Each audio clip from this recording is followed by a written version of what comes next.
Welcome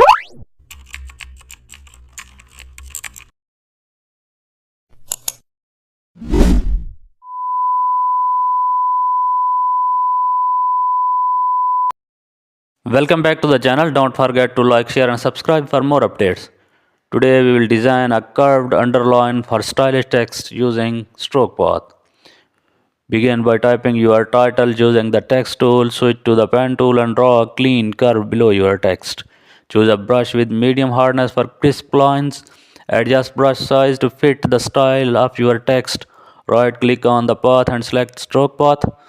Choose brush to apply the stroke instantly.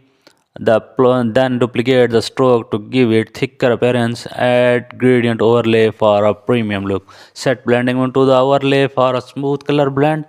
Slightly blur the stroke for a modern soft effect. Combine multiple strokes for layer underline style. This method works great for banners and so